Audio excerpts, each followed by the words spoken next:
And I'm back. Let's see, I just picked up Fuse, which is, the first multi-platform game from Insomniac, who was the developers for Resistance, and they were, PlayStation only. So this is their foray into multi-platform, as you can see, Xbox. And they're also partnership with EA for this game. Now, I kind of cheated. I've played the demo for this. Sorry, but it's not too much of a big deal. Just a demo, but my expectations for this aren't extremely high. Like, even before the demo, I thought it looked cool. I was like, yeah, that could be alright. It'd be something to do for a little while. So, I went ahead and pre-ordered and got all the stuff. 4-player co-op. It kind of plays kind of like Gears, but the buttons are a little switched up. But anyway, like I said, this is just the before part, so I'll save the rest of it for later. So, I think it'll be a cool game. Nothing too life-changing for the company or for any player, honestly. So, I will pick up the rest of this review after I've played it for a couple days. And here we are with the after, with Fuse. Now, after playing it for a few days, pretty much exactly how I expected it to be. As I said before, it's a good game, but it's not too life-changing for the developer or for the player. It's a pretty solid third-person shooter with, cover base thrown around. But, this game, little backstory here, probably you already know, but whatever. Used to be called Overstrike when they announced it like a year ago, maybe, something like that. And it was supposed to be a little bit more cartoony and just kind of, different little art style and more humorous, if you will, than how it actually turned out. Then, it went down for a little while, nobody heard much about it, and then it came back as Fuse. And it's gone down a more serious tone to not as risky, I think. They kind of stuck with, the normal kind of thing for it, and that's what doesn't make it stand out too well, I think. Like, literally no one else on my friends list has this game. I'm not even joking. Nobody else is playing it.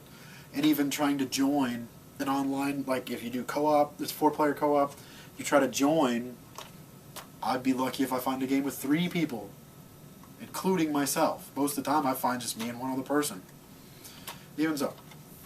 But they've already announced that they do plan on making this a full franchise. So we're probably going to see more Fuse installments, and hopefully they'll be a little bit more risky in the future, I hope. Because like I said, it's a fun game. It's a really fun game. Okay, so you got your single player and what's known as Echelon, which is the horde-based multiplayer, which I'm going to talk about that right now. For this kind of game, the way it is, like, each of the 4 people has a special weapon that they can use through campaign and through Echelon. And to try and translate that into multiplayer, like Team Deathmatch, I don't think they could have balanced it out very well. They would have had to nerf and unnerf some things that it just probably would have taken more time than it was worth, honestly. So I can see that the Horde base was better, because then it's just 4 players against, 12 waves of enemy AI. And the multiplayer, it's actually pretty fun. I've played that a few times already, and I had a lot of fun with it. Like I said, it's 12 waves, and each wave is like a randomly generated objective. Like, you'll have to guard this little canister of Fuse, which is the alien substance that is the main basis for the whole storyline. But I'll talk about that in a minute. Yeah, like you could guard that, and then it might be, oh, take down this giant mech for a different wave. So, and they're kind of different every time.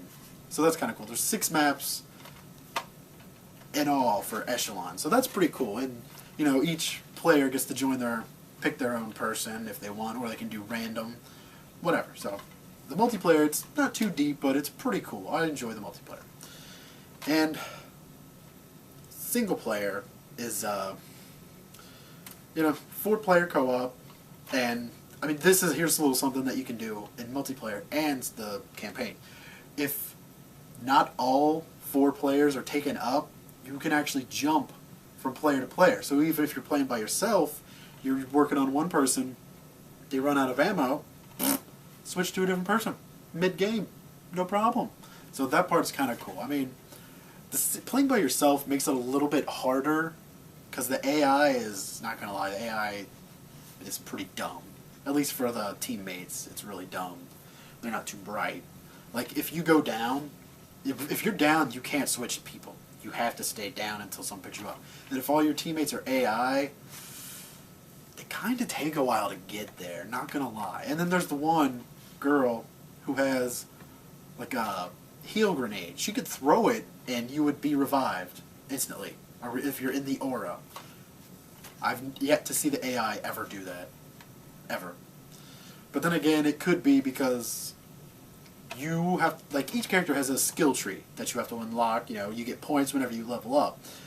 And it's probably a perk that the AI has yet to unlock for itself. So I would have to go play as that character and unlock it myself. I've only been playing as one character because I really like him. But I have played as all the players, I just haven't unlocked a lot of things for them. So, well, I plan on focusing on one person, and once I'm done with him, I'll move on to the next person, instead of just going back and forth, whatever. So, it's pretty cool. Now, as for their fuse weapons, like I said, there's 4 different kinds. One guy has like a shield he can put out, but it can like send out a blast, and people that are pretty close in front of him just get eviscerated. Just blown to bits, which I think is pretty cool. And then another person has like a crossbow type thing that it shoots and then just kind of explodes. And then one of the girls has a warp rifle that if she shoots it enough, like enough damage is done to a person, it'll just like open a black hole. And anyone in that vicinity is just blown up. It's pretty cool. And then the final girl has like a crystallizing kind of gun. I can't remember the name of it. But if she shoots it enough, people within the vicinity become like crystallized, and you can shoot them with a couple bullets and they just explode. And they can't shoot back at you and stuff. So it's Insomniac, so you know they're going to have crazy weapons. There's just not as many in this game. But, you know, I'm kind of okay with that. Because, you know, with like Ratchet and Clank and Resistance, there's just so many crazy guns in those games. But it's a pretty solid squad-based shooter, as I said before. And campaign can take you anywhere from 6 to 8 hours. I find that, I think there's 6 chapters. Yeah, 6 chapters. And so far, each chapter has taken me about an hour, a little over an hour. They're pretty lengthy chapters. A lot of stuff happens, and the controls are, like I said, a little bit mixed up. As for like in Gears of War, you know, the A button is your all button. You run faster, you slide into cover, you jump out of cover with that. It does it all. In this one, though, A button is your run and jump button, like jump roll. And B is your slide into cover, over cover, out of cover kind of button. So, I mean, once you get into the flow of doing it that way, it actually becomes pretty easy to understand. So, you know, like I said, it's nothing too spectacular, but it is pretty good. And I know a lot of people didn't pick it up because they didn't like the switch from Overstrike to Fuse. So, if you're on the fence about getting this, and you're looking for something really good to play, I'd say go ahead and pick it up. If you're not looking for something to play right now, I'd wait till it drops in price. Not gonna lie. It's fun. If you ever played Vanquish, it's a little similar to that, with like fighting the big robots and just running and gunning kind of stuff behind cover. all that. So, yeah, I like Fuse. It's a good game. I'm interested to see what else they can do with a Fuse 2 or, whatever. So, yeah, fun multiplayer, fun campaign. Pick up Fuse. Yeah.